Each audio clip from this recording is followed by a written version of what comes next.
Once upon a time, there was a guy named Osamu Desai. People call him Sensei because he is a writer. He and his girlfriend, Saachan, who decided to go on a wild date by jumping into a raging river, tied together so they could be together forever. But just as they were about to make the leap, out of nowhere, a sneaky, evil truck zoomed in and took them both out. Desai wakes up, thinking he's in heaven, but nope.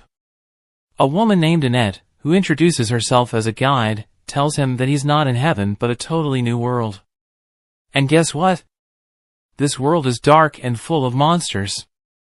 A dragon even flies by as she explains that Desai was chosen to be a hero who will bring light to this place. Desai isn't feeling the hero vibes at all. In fact, he's just a regular guy who is trying to end things with his girlfriend but now finds himself in this bizarre world. Annette tries to give him a pep talk to inspire him to save the world, but Desai just pops some sedation pills instead. Annette quickly detoxifies him, but Desai isn't thrilled. He's more interested in finding a peaceful way to stop living. Annette is determined to convince Desai to be a hero, reminding him that he's the chosen one. But Desai doesn't care and keeps taking his pills. Annette explains that the evil truck is actually a transporter that brings people unhappy with their lives to this new world. Desai is furious because the truck ruined the happiest moment of his life, his double unalive attempt with Saachan. Annette tries to cheer him up by showing him his stats, but she's shocked to find out that Desai is insanely weak. He has just one hit point and is still poisoned.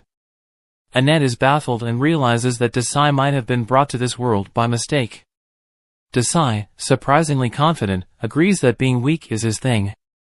Annette feels bad and apologizes, suggesting he stay with her since the world outside is dangerous.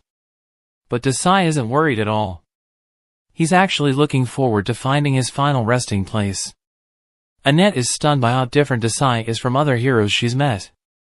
He's not arrogant or pretentious, he's just Desai.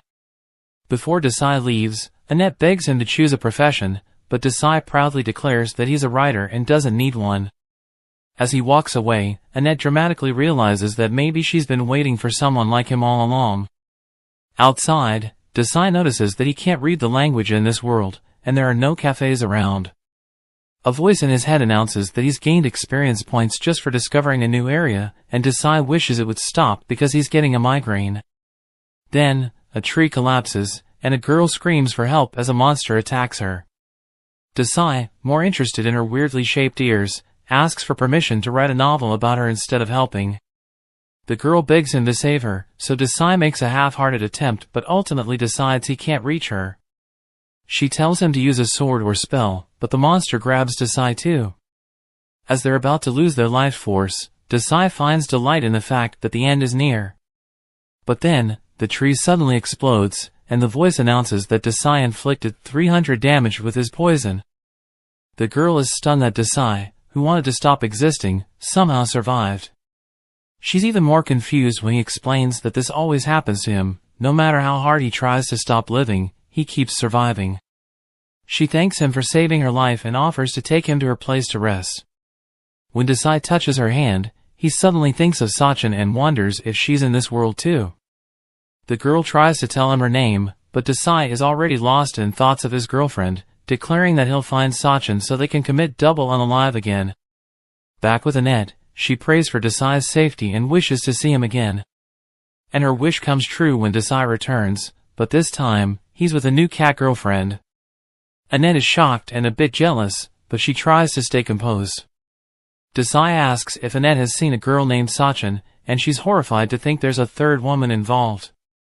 Desai leaves with the cat girl, and Annette, determined to protect Desai, decides to follow them. The cat girl realizes Annette might have a crush on Desai, but Annette denies it.